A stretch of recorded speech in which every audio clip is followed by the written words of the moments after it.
Welcome to Rocco Rants Radio. I am Michael Rocco. Today I have two subjects to talk about. The first one is negative, which is typical, but it's not always negative on Rocco Rants. Sometimes I can rant about things that I'm grateful for. So the first subject is something that's been creeping up on me lately, selfies. And the second one, I'm just going to get into what I'm grateful for in life and try a moment of sentiment. Selfies. Now, traditionally, and I mean traditionally meaning in the past year when that term selfie started to bounce all over the place, people immediately think of the people on social networking sites who love to take pictures of themselves constantly and post them for everyone to give them attention. So, classically speaking, yes, a selfie is someone who loves taking pictures of themselves and post them all over the place to get attention. I personally don't think a selfie stops there. To me, a selfie is anybody who goes on social networking sites. Let's use Facebook as the example today because that is the most popular of the networking sites among my generation and older. The kids are moved on to Twitter and Instagram or whatever mostly, but a lot of people are still using Facebook. And what I've noticed is that besides taking pictures of themselves, there are a lot of people who only care about what they're posting.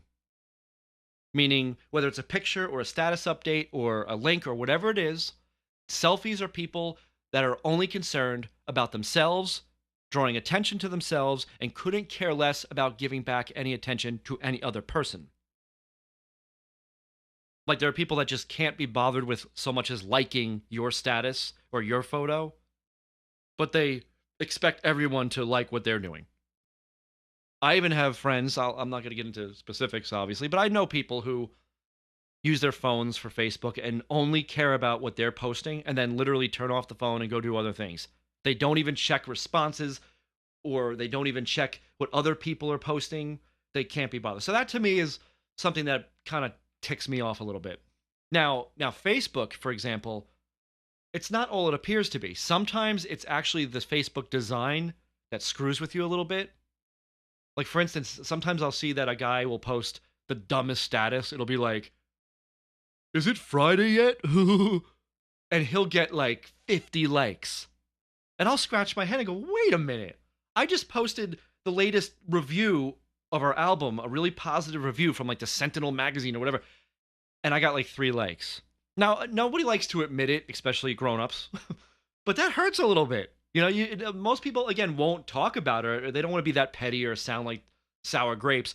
But come on, you know that there are times where you'll post something that's important to you, and you'll get like barely any response from people. And yet the next person will post a photo of like their kid taking a dump on the deck out back, and everybody loves it. You know what I mean? But part of it is the design, more and more so on Facebook. Even if you follow somebody and they follow you back, you might not even see most of what they post and vice versa. I know people that say, I never see your posts, Mike. Like, I never even see them. I have to actually go on your wall, your page, just to catch up with you.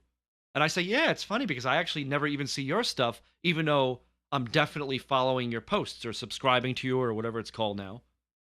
So I don't know. So that kind of screws with your head a little bit. Like, I'm thinking, oh, like these people just don't care about what I'm posting or take no interest in what I'm doing in life, good or bad. And yet I'm always liking, commenting on their stuff. What's selfies? So that does happen. But then there's the other side of it where there are people that just don't give a crap about anybody but themselves. The narcissists that are on there going, I'm having a cup of coffee now. Now I'm going to the bathroom. Now I'm going out shopping. Now I'm picking up the kids at school. Now I'm going to make dinner. Now I'm watching this TV show. Now I'm getting dressed. Now I stub my toe. Now I'm going to bed. Now I'm sleeping. Now I'm having a nightmare. I woke up startled. Okay, now I'm dreaming again.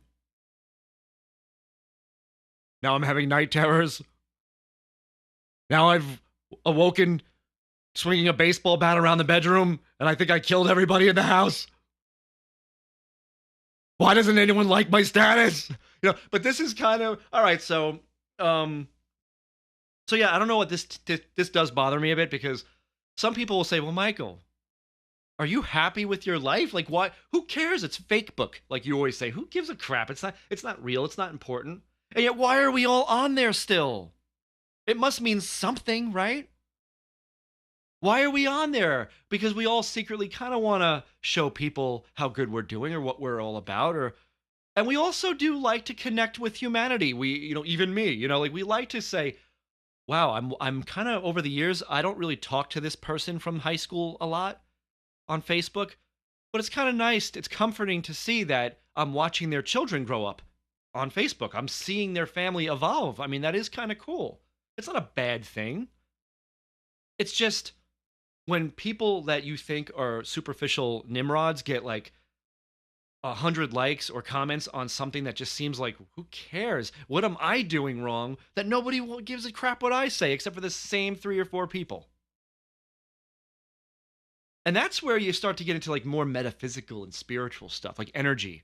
Now, I'm not a quantum theorist or anything, but I do a lot of research on it because I find it fascinating. I mean, I study everything from quantum physics to the occult. Not because I'm a devil worshiper, just because I find it interesting. This is a part of our history that people don't like to talk about, but it's interesting. It's like anything else. If you watch a horror movie from like the 1930s, like a Universal, like a Frankenstein movie, back then, people were going, sacrilegious, this is horrible. He's walking down the streets with a dead girl in his arms. This shouldn't be shown to people. It's evil. And now people watch the same movie and go, dude, that's nothing. Have you seen like the Hostel movies or any of the Takashi Miike films? Like, this is nothing. It's easy. And that's what happens. Same with music. Like, death metal, people laugh at it now. They think it's funny. And sometimes it is.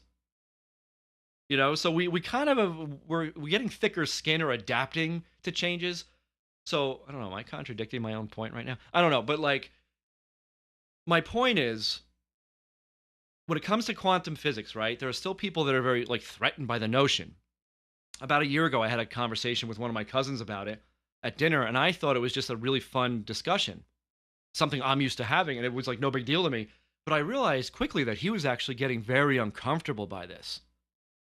It was because he turned red and he said, well, what's the point of this meat suit we wear? Like, if quantum theory and at the subatomic level, we're just particles and atoms and empty space and energy, and nothing is solid and nothing is real, and this is all some kind of grand illusion, what's the point of having the meat suit? Like, that's a good point. Why do we bother having this? And yes, people can fight back and say, well, technically we might have created this illusion of a meat suit just to make sense of things, just like time. Time is an illusion. There is no past, present, or future. According to quantum physicists, it's all about, us somehow being our own gods and creating our own reality in front of us and around us that makes sense to us, that seems to make sense to us at our level of evolution. I mean, maybe that's it. I don't know. Or they're completely full of shit. I don't know. But he was very uncomfortable by this.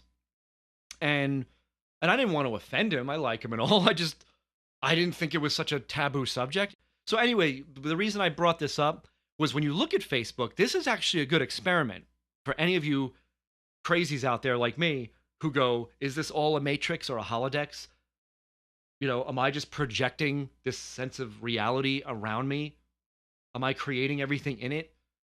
I mean, we've all had moments where you'll think or concentrate on something or you'll focus on something, and then like a few days later, you'll be out somewhere and it'll pop up. You'll see it. You'll be like, whoa, I was just thinking about that. Like, we all have those manifestations, right? Deja vu's funny like that. I'm not even getting into that shit, though. But the whole point is, like, when you look at Facebook as an experiment, you go, well, how come some people seem so popular on there? Not that it matters, I'm 36, but like, why is it that I'm posting really nice things and no one really cares? But I'm always commenting and liking their statuses and everybody else is too, Is it possible that maybe it is an energy thing? That your self-image, your sense of self is actually shaping the response you're getting around you? And it does seem a little hard to believe that and accept that, but I do kind of think that's what's going on. I know in my life, there are times when when I felt good about myself and I felt like really on top of things and everything was in the flow of life and everything was moving well. And usually, I guess in maybe my early to mid 20s, it was like that a lot, you know, really coming into your own. And I was a little more popular. I had a lot more when I was acting on stage a lot. You know, that's how I met my wife, obviously, for those who know me. And things were really like that. And then, like, there's parts of your life where you feel like it's like it's you and your partner against the world, right? It's like you guys against everybody. And I guess it's possible that when you're on a site like Facebook and you're going, oh my God, did everybody just unfriend me? Or did everybody just unfollow what I'm saying? Did I scare people away? Are they sick of hearing about the music stuff we do? Because I'm trying not to be that way. Like I am proud of what we do and I'm trying to promote it. I kind of have to get anywhere. We are dreamers here, you know. We don't just do it because we love making music together. You know, we do actually want to get somewhere still, and it's hard. And so I do post it, but I also make it a point to look at what everyone else is doing around me. And if I like something they say, I like it. If I want to comment, I comment. And I try to do that. And if I don't see something you post, then I don't see it. You know what I mean? And so that could be what's happening. But anyway, that's what I wanted to rant about this week. And you guys obviously can chime in, tell me whatever you want, share your experiences with me. I know 2 or 3 of you will, and the rest of you pretend you don't listen, or you don't listen. I mean, everything is fake, right? An illusion. If a tree falls in the forest. No, but the second thing I want to talk about is more positive. I want to talk about things I'm grateful for. Speaking of energy shaping your future, right? I'm grateful for my wife. I don't think that's a shock to anyone. Now, don't get me wrong. We drive each other crazy. We do fight a lot. Making music together isn't everything you see on the surface. It takes a lot of stress to do this as a husband and wife. It takes a lot of fighting and a lot of work and sacrifice. Everyone else has kids and it has white picket fences. But despite our fighting, despite the stress that we have, even in our worst moments of fighting, as bad as it gets, we still would rather be there than anywhere else. Does that make sense? Deep down, we just know that we're doing our thing, and at the end of it, we're still going to be in love and close, and, you know, that's just how it always is. Michael, you're not drowning in a ferry somewhere. As far as we know, you don't have cancer. Your wife, most importantly, is healthy. You have 2 cats, so I'm grateful. And I think in life you have to do that. You've got to balance it. You've got to make sure no matter what stress you're under, no matter how upset you are and how righteous you are, how right you are to be upset. I feel like you still have to find that balance and say, okay, but there is compartmentalized. There is good, right? There's good. I'm still relatively young. I seem to be healthy. I have a wife who, no matter what I do, she keeps coming back for more. I've got cats who are adorable and cute and lovable, and one of them. I've got hobbies and outlets. I have a roof over my head. Money's tough, but a lot of people go through that. I'm nothing special there. You know, I have some family, and everyone's at least getting along. What else? I don't know.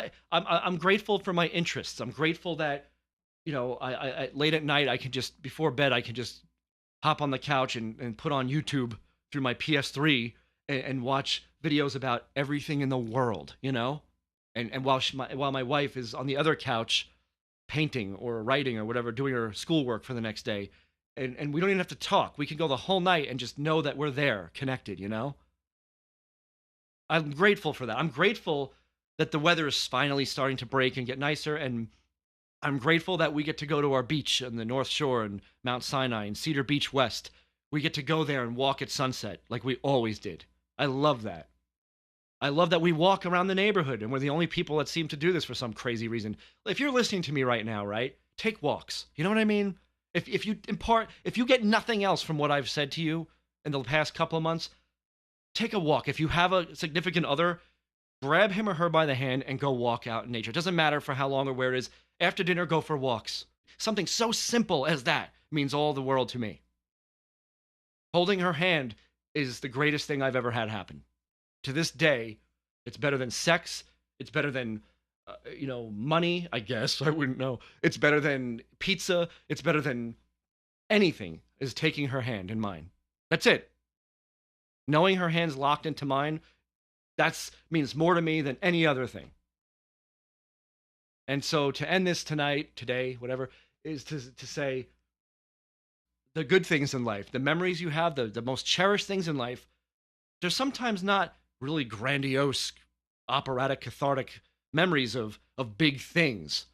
Sometimes it's as simple as a quick, dim image of her standing next to you out in the rain, holding your hand for a flash. And those little things are why we do this. Unless you're into raping and pillaging and stuff like that. I guess whatever makes you happy is fine with me. So there's Rocco Rants. And thank you for listening. I'll see you soon.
This isn't the first time or the last time that you'll